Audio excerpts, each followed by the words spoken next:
दिन भर दिल्ली। नमस्कार, मैं हूं आपके साथ मनीष असवाल। स्वागत है आप सभी का दिन भर दिल्ली में। बुलेटिन में बात करेंगे यूपी के उपचुनाव में क्या है, बात करेंगे धान के दलालों की जिसकी वजह से अन्नदाताओं पर अत्याचार हो रहा है, तो गाजियाबाद के वाल्मीकि परिवार के धर्म परिवर्तन को लेकर के आपके प्रदर्शन की भी बात करेंगे, संजय सिंह के जुबानी हमले की बात करेंगे, साथ ही आज उपचुनाव के दंगल में आपको दिखाएंगे बांगरमऊ और टुंडला की ग्राउंड रिपोर्ट।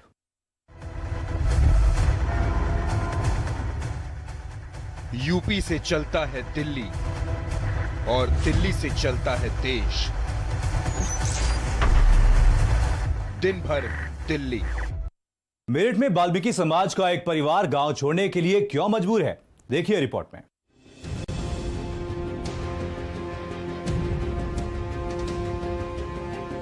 मेरठ में वाल्मीकि परिवार को हाथरस कांड दोहराने की धमकी दी जा रही है और गांव से पलायन के लिए मजबूर किया जा रहा है। गांव के दबंगों ने इस परिवार के युवक पर जानलेवा हमला किया था।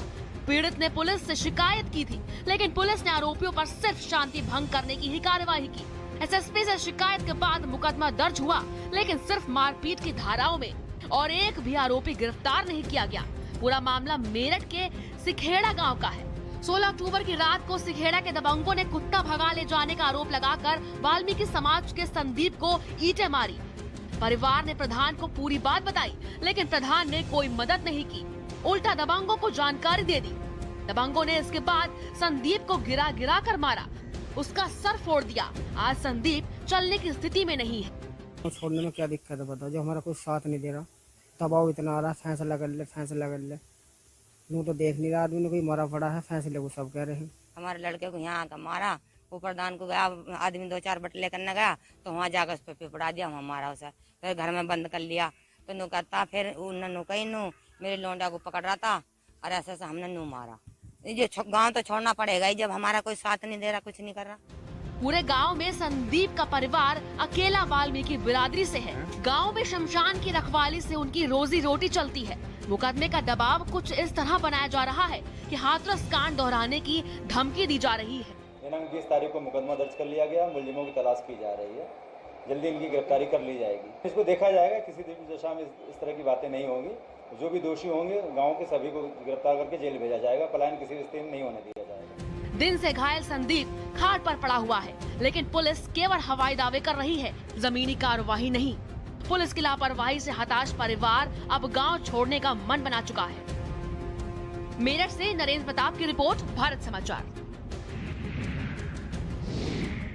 गाजियाबाद धर्म परिवर्तन को लेकर के आपने प्रदर्शन किया, संजय सिंह ने निशाना साधा तो सरकार ने भी पलटवार किया है, देखिए रिपोर्ट। हिंदी बोलता है, कोई दलित बोलता है, कोई हरिजन बोलता है। जब हिंदू होते हुए भी हमारे साथ अत्याचार हो रहा है तो हम कैसे बर्दाश्त करेंगे। आदित्यनाथ जी ने एक जातिवादी सोच के तहत सरकार को चलाने का काम किया। गाजियाबाद में हाथरस की घटना से गुस्सा है। इसी वजह से वाल्मीकि समाज के 236 परिवारों ने हिंदू धर्म छोड़कर बौद्ध धर्म अपना लिया। इसे लेकर लखनऊ में आम आदमी पार्टी के कार्यकर्ताओं ने जोरदार प्रदर्शन करके सरकार के खिलाफ नारेबाजी की।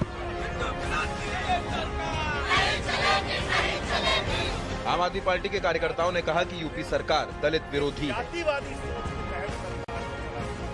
हाथरस की घटना के बाद जो गाजियाबाद में धर्म परिवर्तन किया गया है, तमाम लोगों ने जो धर्म परिवर्तन किया है उसको लेकर कर रहे हैं।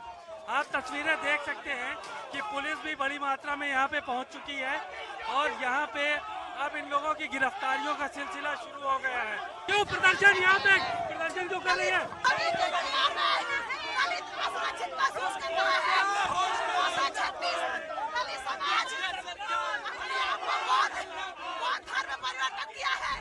तो आम आदमी पार्टी के यूपी प्रभारी और सांसद संजय सिंह ने गाजियाबाद धर्म परिवर्तन कांड को लेकर सरकार पर निशाना साधा। संजय सिंह ने कहा कि बीजेपी की मानसिकता दलित विरोधी है।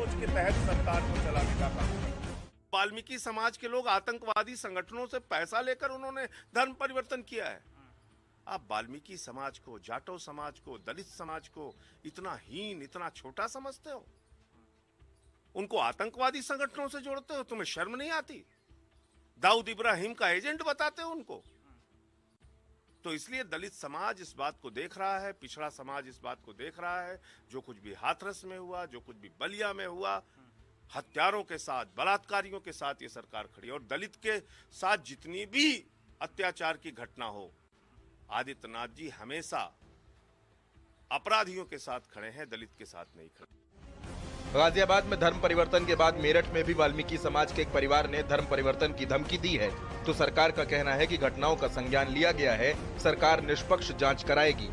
दलितों के साथ या अन्य कोई भी समाज का होता है, योगी जी की सरकार में हमेशा न्याय दिया जाता है। कोई भी चीज हो सकती है, इसकी उसके आधार पर जांच पे ही इसकी चीजें होंगी। मैंने फिर पहले ही कहा, एफआईआर दर्ज होगी, किसी ने कंप्लेन करा होगा तो उसके आधार पर सरकार या सरकार का जो तंत्र होता है वो जांच करती है और फिर कानून अपना काम करता है। वाल्मीकि समाज हाथरस की घटना से आहत है और वो इंसाफ चाहता है। अब देखना होगा कि सरकार इस मसले में क्या कुछ करती है। ब्यूरो रिपोर्ट, भारत समाचार।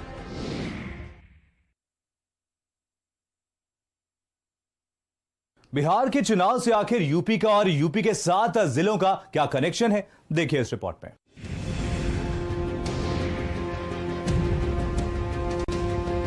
बिहार विधानसभा चुनाव को देखते हुए यूपी में हाई अलर्ट है।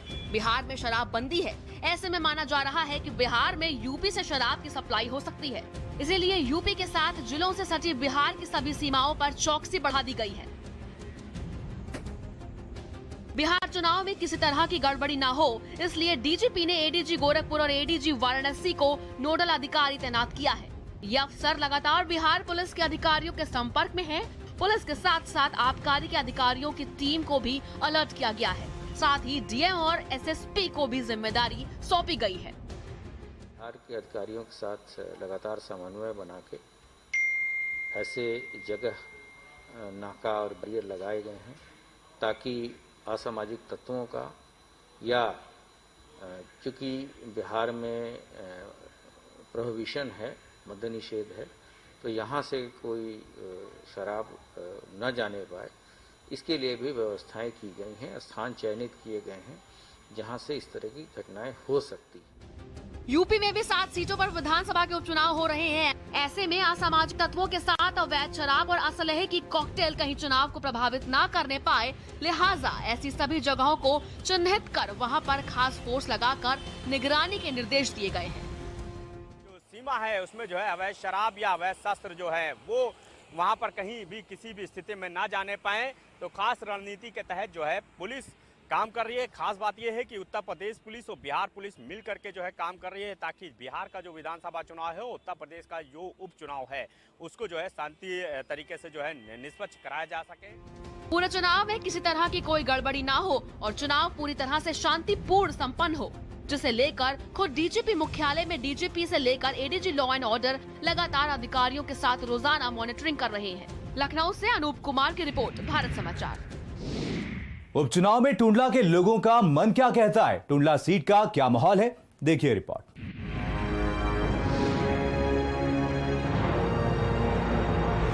यूपी में उपचुनाव का दंगल चल रहा है। प्रदेश के 7 सीटों पर उपचुनाव होना है, जिसमें से टुंडला सीट पर भी 3 नवंबर को वोटिंग होनी है। ये सीट एसपी सिंह बघेल के इस्तीफे के बाद खाली हुई है। जातीय समीकरण के हिसाब से यहाँ ठाकुर, बघेल और दलितों के बीच संघर्ष रहता है। फिरोजाबाद जिले की टुंडला विधानसभा से उपचुनाव होना तय है। 3 नवंबर को यहाँ मतदान होगा। सभी पार्टियों के प्रत्याशियों की साख दांव पर है। कांग्रेस के प्रत्याशी का पर्चा खारिज हो चुका है। ऐसी स्थिति में सपा, बसपा, भाजपा के प्रत्याशी मैदान में हैं। त्रिकोणीय संघर्ष है, जातिगत आधार पर भी और पार्टी के आधार पर भी। यूपी में भाजपा की सरकार है। भाजपा के नेता नहीं चाहेंगे इस सीट को किसी भी कीमत पर छोड़ना या फिर हारना। ऐसी स्थिति में टुंडला का चुनाव बड़ा रोचक होगा। आइए यहाँ की जनता से चर्चा करेंगे आखिरकार किस प्रत्याशी को और किन मुद्दों को लेकर इस बार करेगी मतदान। टुंडला चौराहे पर बड़ेल की चाय बड़ी मशहूर है। दूर दूर से आने वाले लोग यहाँ चाय का जरूर आनंद लेते हैं, लेकिन इन दिनों चुनाव है और चुनाव के साथ लोग चाय की चुस्की भी ले रहे हैं और चुनाव पर चर्चा भी कर रहे हैं। मुझे लग रहा है टुंडला में बाई इलेक्शन है तो बड़ी चुनावी सरगर्मियां तेज हुई हैं। तो क्या चल रहा है माहौल? चुनाव की सरगर्मियां पूरी विधानसभा में विद्वता है, लेकिन जो आज का जो समाज है और वोटर है वो बहुत बुद्धिजीवी है। प्रत्याशियों की भावना समझता है, सब कुछ कहता है, लेकिन व्यक्तिगत अपनी भावना जो होती है वो व्यक्त नहीं करता है। किस पार्टी की तरफ किसका क्या रुख है वो तो चुनाव के नजदीक आने में महसूस हो। अच्छा, सारी पार्टियों ने चुनाव में जो प्रत्याशी उतारे हैं सब जातिगत उतारे हैं, क्या उससे नहीं? वो विधानसभा में जो उनने जो प्रत्याशी उतारे तो ज्यादातर पार्टी ने जो यहाँ के जो मतदाता को प्रतिशत तो है जाति आंकड़े थे उन्हीं के आधार पर उतारे हैं। आप क्या मानते हैं, क्रियाकलाप किस पार्टी के अच्छे लग रहे हैं आपको? देखिए, अभी तो कुछ कह नहीं सकते हैं इसके मामले में, क्योंकि सब लोग अपना अपना प्रचार कर रहे हैं और अपने अपने क्षेत्र में घूम रहे हैं। तो अब देखते हैं किसका बहुमत बनता है। फिर भी यहाँ की मूलभूत जरूरतें क्या है, जनता क्या चाहती है? देखिए, जनता चाहती है कि इस क्षेत्र में मतलब विकास होना चाहिए, और विकास के मामले में टूंडला बहुत पीछे है। इतने दिन हो गए न तो विकास, कोई फैक्ट्री, कोई इंडस्ट्री, कोई कुछ नहीं है टूंडला में। जंक्शन है, काफ़ी बड़ा जंक्शन है, टूंडला का नाम है उत्तर प्रदेश में। उसके अकॉर्डिंग टूंडला में और रेलवे स्टेशन को छोड़ के मैं मानता हूं कि मुझे नहीं लगता कि कोई चीज है टूंडला। सपा ने महाराज सिंह धनगर को मैदान में उतारा है तो बीजेपी ने प्रेमपाल सिंह धनगर को प्रत्याशी बनाया है। बीएसपी ने यहां से संजीव चक को मैदान में उतारा है तो कांग्रेस ने स्नेहलता बबली को। लेकिन टूंडला विधानसभा उपचुनाव के लिए कांग्रेस प्रत्याशी स्नेहलता बबली समेत 3 निर्दलीय उम्मीदवारों का नामांकन रद्द हो गया है। अब चुनाव मैदान में कुल 10 प्रत्याशी बचे हैं। इस सीट पर 3,64,000 मतदाता की 3 नवंबर को ये तय करेंगे कि यहाँ से प्रत्याशी कौन होगा। चुनाव चल रहा है, चाय की चुस्की भी लगभग सारे लोग ले रहे हैं जी। क्या चर्चा चल रही है? चर्चा जो लोकल होगा, जिसकी छवि अच्छी होगी, जनता उसी को चुनेगी, जाहिर सी बात है। जैसे लोकल प्रत्याशी हों, अच्छे काम हो, वक्त पे जो काम आ जाए। या कोई लोकल प्रत्याशी नहीं है? अब ये तो मुझे जानकारी नहीं है, इतनी लोकल प्रत्याशी है यानी इतनी जानकारी नहीं है मुझे। तो आप कैसे प्रत्याशी को चुनेंगे? हम तो ये जो पास का हो, जो काम कर सके जनता के, उसको चुनना चाहिए जनता को। तो अच्छा, क्या समस्याएं हैं यहाँ? लोग क्या चाहते हैं? यहाँ की समस्या ये है जो ज्यादा काम करता है जनता के हित में, जैसे मनीष सिंह प्रवास से, वो हर किसी को कोई भी जाए तुरंत लेटर लिखते हैं और जनता हर काम में आते हैं ज़्यादातर, और ज़्यादातर अपने काम पर डिपेंड करता है आम जनता। तो उनसे कोई लेना था नहीं कि सपा को, किसी का हो, साइकिल का हो, कांग्रेस का हो। आम आदमी की जो भावना होती है कि हमारे कौन काम आ सकता है। आप बताएं, खुल के बताएं, आप ये बोल नहीं पा रहे। ऐसा है ना, हमारा प्रत्याशी जो आ चुके हैं यहाँ पर वो सभी बढ़िया हैं। फिलहाल में जो दिमाग है, लोग साइकिल की भावना ज़्यादा कर रहे हैं। साइकिल की भावना। आप चाचा, आप तो पुराने हैं, देखिए पूरे कई वर्षों से चुनाव देखते आ रहे हैं। हमारे यहाँ प्रत्याशी आ चुके हैं, मतलब साइकिल। अच्छा, भाजपा और बसपा वाले भी प्रत्याशी नहीं है। चाचा आप बताएं। हम तो जो कह रहे हैं, जो काम करे वो अच्छा ही आदमी है, कहा तक बढ़िया तो रहते हैं, चाहे सपा हो चाहे वो हो। फिर भी कैसे प्रत्याशी को चुनेंगे, क्या चाहते हैं? चाहते तो ये है कि हमारी जनता को काम हो, भाई प्रत्याशी चुन देंगे और काम हो। आप बताओ क्या चल रहा है, चुनावी चर्चा क्या चल रही है? चुनावी चर्चा कीजिए, कोई भी जीते है यहाँ पर, चाहे बीजेपी जीते या सपा जीते, और जो विकास करे वो जीतेगा। जैसे माहौल क्या चल रहा है यहाँ? माहौल तो ये चल रहा है, कोई कह रहा है बीजेपी, कोई कह रहा है सपा, कोई कह रहा है बसपा। जो बढ़िया प्रत्याशी होगा यहाँ लोकल का होगा वही जीतेगा, बढ़िया हो। बिल्कुल, यहाँ लोकल प्रत्याशी जीतेगा, कोई भी पार्टी हो। चच्चा मौजूद है। चच्चा अस्सलाम वालेकुम, खैरियत है? अल्लाह का शुक्र है भाई। अच्छा, यहीं के रहने वाले हैं आप? हाँ जी, शिवपुरी के रहने वाले। शिवपुरी। आपके तो विधानसभा में चुनाव हो रहा है, क्या सोचा? अब भैया जहाँ बहुमत देखेंगे वही काम करेंगे हम भी भाई। तो बहुमत तो पब्लिक का बनता है, आप लोग बनाएंगे बहुमत? बनाएंगे और क्या करें। फिर भी कैसे प्रत्याशी अभी तक क्या आपके क्षेत्र में काम नहीं हुए, क्या चाहते हैं आप? अब हमारे बस्ती बहुत गरीबी है भाई, 2-2.5 घर हैं, ज़्यादा परेशानी धंधे रोजगार से परेशानी से। अब तो भैया आवे तो कोई सुना ही नहीं है भाई, इतना चाहते हैं सब है, रोता में हम है भाई। फिर भी ठीक है, जो जैसा बनेगा तैसा काम होगा भाई। टूंडला उपचुनाव को लेकर हमने जाना कि आखिरकार टूंडला की जनता क्या चाहती है। विकास कार्य पर, सामाजिक मुद्दों पर और जातिगत आधार पर यहाँ चुनाव होना तय है। तीन पार्टियां हैं, सपा बसपा भाजपा, सभी ने अपने अपने प्रत्याशी जातिगत आधार पर उतार खड़े किए हैं। ऐसी स्थिति में जनता केवल प्रत्याशी को विकास के नाम पर, जातिगत आधार के नाम पर और सामाजिक क्रियाकलाप, चार चरित्र के नाम पर वोट देना चाहती है। 3 नवंबर को तय होगा कि आखिरकार जनता किस प्रत्याशी को मतदान करेगी और 10 नवंबर को ये तय होगा कि आखिरकार जनता ने कैसे प्रत्याशी को चुना। ऐसी स्थिति में भारत समाचार की एक ही अपील है कि लोग 100% मतदान करें, घरों से निडर और निर्भीक होकर निकलें और ऐसे प्रत्याशी का चयन करें जो उनकी कसौटी पर खड़ा उतरे। राहुल उपाध्याय के साथ मैं जितेंद्र शर्मा, भारत समाचार, टूडला बाई इलेक्शन। बांगरमऊ के उपचुनाव में कौन होगा बाजीगर, जनता से जानिए जंग की पूरी कहानी।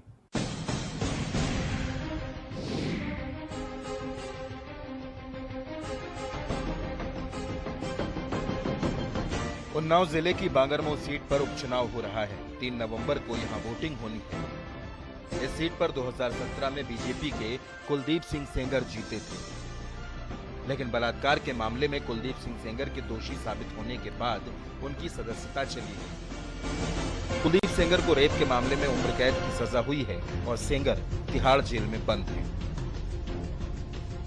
इस सीट पर बीजेपी में यूं तो 38 लोगों ने टिकट के लिए आवेदन किया था, लेकिन सबसे बड़ा दावा था कुलदीप सिंह सेंगर की पत्नी और उन्नाव जिला पंचायत की अध्यक्ष संगीता सेंगर का। लेकिन बीजेपी आलाकमान ने संगीता सेंगर को टिकट न देकर बीजेपी उन्नाव के पूर्व जिलाध्यक्ष श्रीकांत कटियार को मैदान में उतारा है। बांगरमऊ सीट पर प्रचार के लिए बीजेपी ने पूरी ताकत झोंक दी है, तो कांग्रेस ने यहां से 4 बार विधायक रहे पूर्व मंत्री गोपीनाथ दीक्षित की बेटी आरती वाजपेयी को मैदान में उतारा है। बीएसपी ने महेश पाल तो समाजवादी पार्टी ने सुरेश कुमार पाल को प्रत्याशी बनाया है। यहाँ गेम चेंजर है मुस्लिम वोट। बीएसपी, कांग्रेस और सपा तीनों की निगाहें मुस्लिम वोट पर हैं। सपा को लगता है कि अगर मुस्लिमों ने साथ दे दिया तो ये सीट सपा के खाते में हर हाल में आएगी, तो बीजेपी को लगता है कि जनता बीजेपी को ही चुनेगी। इस विधानसभा सीट पर भी 3 नवंबर को उपचुनाव होना है, जिसको लेकर सभी पार्टियों के प्रत्याशियों ने कमर कस ली है और जनता के बीच जाकर उन्हें अपने पक्ष में लुभाने में जुटे हुए हैं। अगर चुनावी समीकरण की बात की जाए तो मुस्लिम बाहुल्य मतदाताओं वाली इस सीट पर अब तक 3 बार सपा, 5 बार कांग्रेस, 2 बार बसपा, 2 बार बीजेपी और 4 बार अन्य पार्टी के नेताओं का कब्जा रहा है। इस क्षेत्र में खाना इन पैकेट, सेफ्टी का जैकेट, खाना इन पैकेट। आज इंडिया अपना सारा खाना साफ पैकेट्स में खरीदता है, लेकिन दूध अब भी खुला। खुले दूध में मिलावट, धूल मिट्टी के साथ बीमार पड़ने का भी चांस होता है। इसीलिए क्वालिटी टेस्टेड, साफ, सुरक्षित पैकेट वाला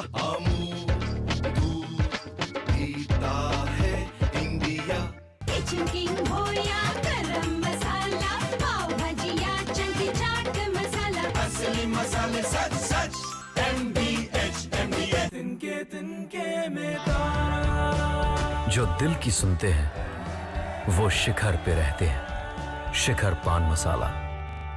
अरे भैया, तुम्हें कब से क्या? लोग ऐसी गंभीर समस्या को हंसी मजाक में उड़ाते हैं। खास जड़ी बूटियों से बना पेट सफा आयुर्वेदिक चूर्ण आज ही ले आए। पेट सफा पहली रात से ही असर दिखाता है और इसकी आदत भी नहीं पड़ती।